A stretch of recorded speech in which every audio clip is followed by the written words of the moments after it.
Berlian, perkenalkan nama saya Jul Kadri. Saat ini saya menjabat sebagai Brand Risk Compliant di Kanca BRI Stabat, Kanwil BRI Medan sejak 1 Oktober 2020. Pada kesempatan ini saya akan sedikit sharing buat teman-teman semua bagaimana tips-tips, bagaimana cara-cara untuk meng-create leader-leader yang baru di BRI, meng-create leader-leader tangguh untuk masa depan BRI. Biasanya dalam melakukan create atau pembelajaran terhadap leader baru, saya menerapkan ada 4 tahapan yang biasa saya lakukan dalam keseharian. Yang pertama itu adalah mapping kekuatan pekerja. Di sini saya akan melihat kelebihan dan kekurangan dari masing-masing pekerja yang berada di bawah supervisi saya.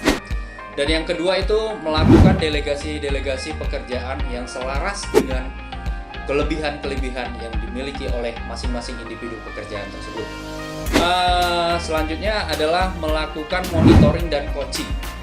Monitoring dan coaching ini tujuannya untuk memastikan apakah pekerjaan-pekerjaan yang saya delegasikan itu berjalan dengan lancar, berjalan sesuai dengan keinginan perusahaan. Yang terakhir adalah melakukan promosi kepada atasan untuk pekerja-pekerja yang berada di bawah supervisi saya. Baik, mungkin sedikit saya menjelaskan bagaimana konkretnya hal-hal yang saya lakukan dalam membangun leader-leader baru yang berada di bawah supervisi saya.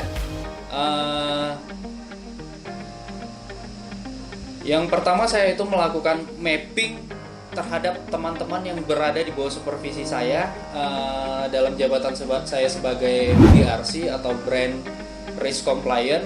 Itu saya mensupervisi ada 3 orang yang menduduki jabatan Unit Risk Compliant. Unit Risk Compliant ini teman-teman ini yang melakukan pengawasan terhadap BRI unit yang berada di bawah supervisi satu cabang. Oke, di sini saya punya 3 orang. Yang pertama itu Bapak Maringan Sitompul, yang kedua Ibu Bernadette Bangun, dan yang ketiga Bapak Fandi Ajar Pohan. Untuk Bapak Maringan Sitompul sendiri, dia mempunyai beberapa kelebihan yang dapat saya andalkan dalam menjalankan pengawasan kami di Kanca Stabat. Untuk Bapak Maringan sendiri, dia berpengalaman dalam bidang operasional dan pengawasan, mempunyai keterampilan terkait teknologi yang lumayan mumpuni. Artinya lumayan mumpuni ini kalau dibandingkan dengan teman-teman seusia Pak Maringan, dia ini mungkin lebih cepat. Yang ketiga, semangat dalam bekerja dan selalu on time dalam menyelesaikan tugas-tugas, dan prestasi yang pernah diraih dulunya saat menjabat sebagai Kaunit pernah mendapat SIPK. Oke. Untuk yang kedua adalah Ibu Bernadette Bangun. Kelebihannya itu berpengalaman di bidang operasional dan pengawasan, semangat kerja di atas rata-rata. Nah, kalau ibu yang satu ini kalau udah urusan bekerja jam 7 pagi juga udah nyampe di unit kerja. Luar biasa kalau untuk semangatnya. Dan selalu on time dalam menyampaikan tugas-tugas yang wajib dikumpul. Yang terakhir, prestasinya itu juga sama. Pada saat menjabat sebagai Kaunit itu meraih prestasi SIPK. Yang terakhir mungkin Bapak Fandi Ajar Pohan. Nah, ini termasuk pekerja yang berada di bawah supervisi saya yang mempunyai background latar belakang sebagai seorang auditor. Itu sama seperti saya. Ya, dia punya kelebihan, punya pengalaman yang lebih di bidang pengawasan dibandingkan teman yang 2 lagi. Semangat bekerja di atas rata-rata, selalu on time dalam menyampaikan laporan-laporan. Dan untuk Bapak Fandi ini, di samping itu juga dia punya kelebihan ini, dia sering baca ketentuan, dia sering sharing kepada kita. Nah, ini termasuk salah satu URC yang tempat saya nanya juga terkait ketentuan-ketentuan. Kelebihan lain yang dimiliki Bapak Fandi mungkin di luar pekerjaan pokok ya, ini menguasai dunia videographer, baik itu syuting maupun editing. Oke, pada kesempatan kali ini saya tidak membahas masing-masing kekurangan dari URC yang ada di bawah supervisi saya, karena itu akan menjadi poin untuk evaluasi bagi saya sendiri saja. Poin yang kedua adalah delegasi wewenang. Saya biasa melakukan delegasi wewenang ini tujuannya untuk meningkatkan keterampilan rekan-rekan kerja saya.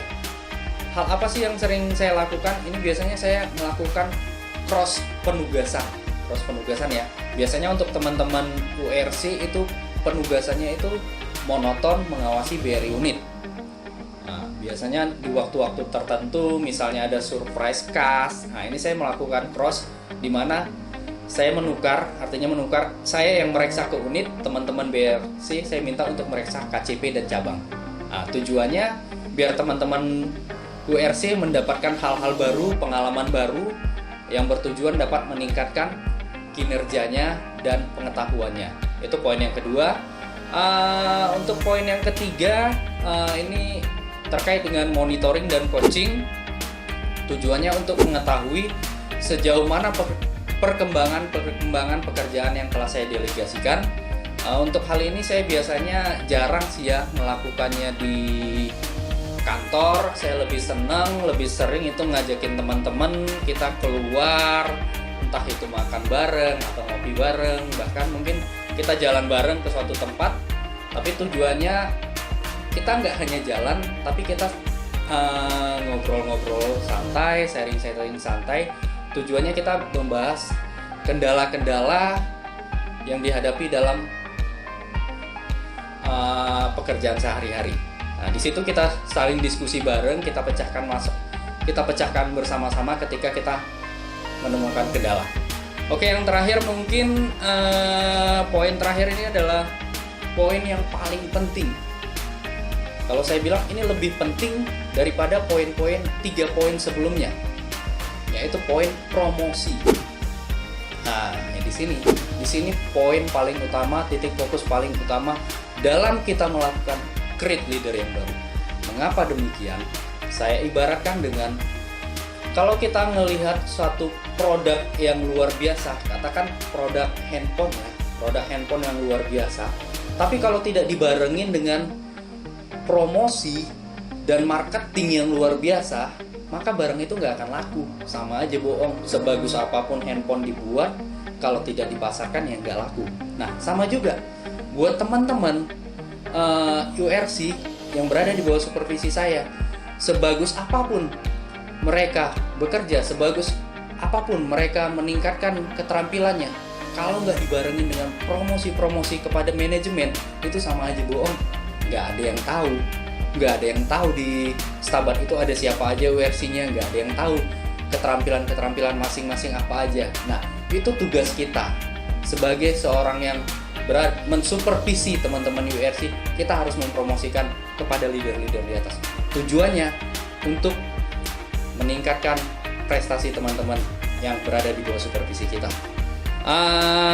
Nah, itulah beberapa tips-tips yang dapat saya sharing buat teman-teman dalam meng-create leader-leader handal, leader-leader masa depan buat BRI.